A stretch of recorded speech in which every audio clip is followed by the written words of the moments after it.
आज हम पढ़ने जा रहे हैं प्रश्नावली 1.1 से पहले जो 4 एग्जाम्पल यानी उदाहरण दे रखे थे।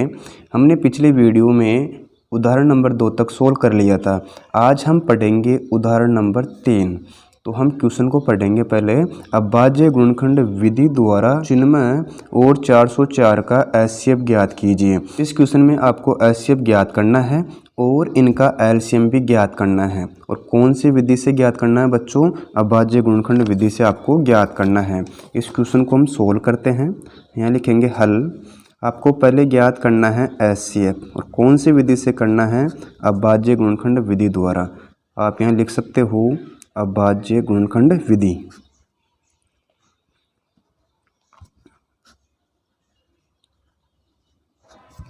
अब आपको करना क्या है? जो दो संख्या दे रखी है उनको उतारेंगे। यानी पहली संख्या कौन सी है? छिन्नमय। यहाँ उतार देंगे छिन्नमय। और दूसरी कौन सी है? 404। इतना कर देना है। इतना करने के बाद में आपको अभाज्य गुणनखंड विधि से गुणनखंड करना है। यानी पहली संख्या कौन सी है बच्चों? छिन्नमय। इसके करेंगे हम गुणनखंड या टुकड़े करेंगे। ठीक है। इसमें 2 का भाग जाता है क्या? आपको पता है इकाएकांक कितना? 6। और मैंने आपको बता रखा है यदि इकाएकांक 0, 2, 4, 6, 8 हो तो 2 का भाग पूरी संख्या में जाता है। तो हम क्या करेंगे? 2 का भाग छिन्नमय में देकर देखते हैं। ठीक है। कितनी बार गया? 2 चौके 8। यहाँ बचेगा 1। यहाँ आ गया 6। इसका भाग इसमें दिया तो 8 बार में आते हैं 16। इस प्रकार हमने 2 का भाग छिन्नमय में दिया तो हमें भागफल कितना प्राप्त हुआ? 48। तो हम 2 का भाग दिया छिन्नमय में तो हमें कितना प्राप्त हो गया? 48। फिर 2 का भाग देते हैं 48 में। यानी हमें 2 का भाग देना है किसमें? 48 में। तो कितनी बार जाएगा बच्चों? 2 दूना 4, 8 बच गया, 2 चौके 8। यानी इसका भागफल कितना आ गया? 24। हम यहाँ उतार देंगे 24। आगे फिर 2 का भाग देंगे 24 में तो कितनी बार जाएगा? जैसे 2 एकम 2, 2 दूना 4। इस प्रकार हमने 2 का भाग 24 में दिया तब हमें भागफल प्राप्त हुआ 12। आगे फिर 2 का भाग देते हैं 12 में। कितनी बार? 6 बार जाएगा। फिर 2 का भाग जा रहा है कि 6 में? बिल्कुल जा रहा है। 2 तिया 6। अब इसमें 2 का भाग नहीं जाएगा। एक अभाज्य संख्या है 3, इसमें 3 का ही भाग जाता है। जैसे 3 एकम 3। ये हो गए पहली संख्या के टुकड़े। इसी प्रकार दूसरी संख्या के टुकड़े करेंगे। 404 है, इसके हम टुकड़े करते हैं। इसमें इकाई वाला अंक कौन सा है? 4 है। इसमें 2 का भाग ही जाएगा, पता है। जैसे 2 का भाग 4 में दिया तो 2 बार जाएगा। यहाँ पर 0 है। फिर 2 का भाग 4 में दिया तो 2 बार जाएगा। इसमें फिर 2 का भाग जा रहा है तो हम 2 का भाग देंगे 202 में। ठीक है। जैसे 1 इधर आ गया 0। फिर 2 का भाग इसमें गया तो 1 बार।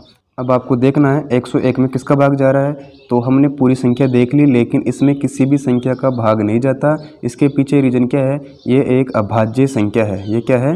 एक अभाज्य संख्या है। और अभाज्य संख्या में खुद का ही भाग जाता है। यानी इसमें भाग जाएगा 101 का। 101 का भाग देंगे 101 में कितनी बार? 1 बार। इस प्रकार हमने दोनों संख्याओं के टुकड़े कर लिए। इसमें पहली संख्या कौन सी थी? छिन्नमय। इसमें देखो आपके 2 भी है और 3 भी है। हम करेंगे यहाँ पर 2 × 3। अब आपको देखना है इसमें 2 कितनी बार है? 1, 2, 3, 4, 5। यानी 2 की घात आ गई 5। फिर देखना 3 कितनी बार है? 3 है, 1 बार। आ रहा समझ में? अब देखेंगे फिर 404 में इसमें 2 भी और 101 भी है।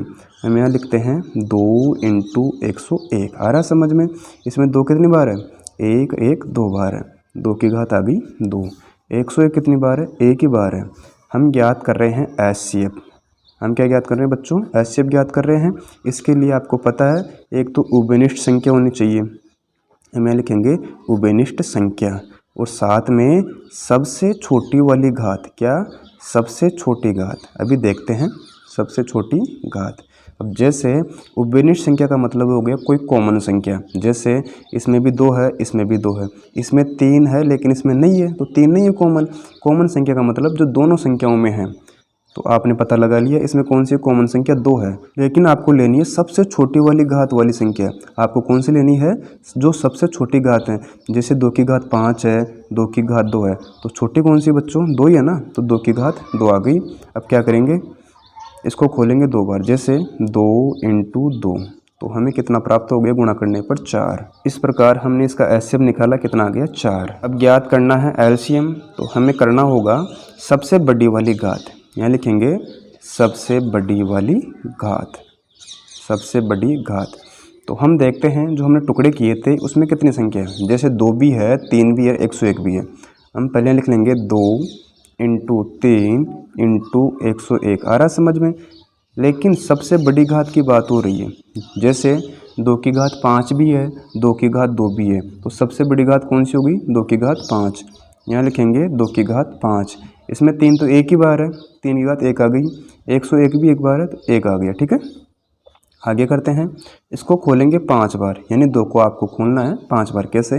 2 × 2 × 2 × 2 × 2। इसमें 2 की घात 5 है, इसका मतलब इसको 5 बार खोलेंगे ऐसे। फिर 3 कितनी बार है? 1 बार, 3 आ गया। 101 कितनी बार है?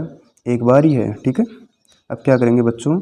2 दूना 4, 4 को फिर 2 से गुणा किया तो 8, 8 को 2 से गुणा किया तो 8 दूना 16, 16 को 2 से गुणा किया तो 32। अब करेंगे 32 × 3। आपको करना है 32 × 3। तो कितना प्राप्त हो गया हमें? 3 दूना 6, 3 तिया 9। यह आ गया 96 × 101। अब क्या करेंगे? इन दोनों को गुणा करेंगे। 101 गुणा 96 कितना आ गया?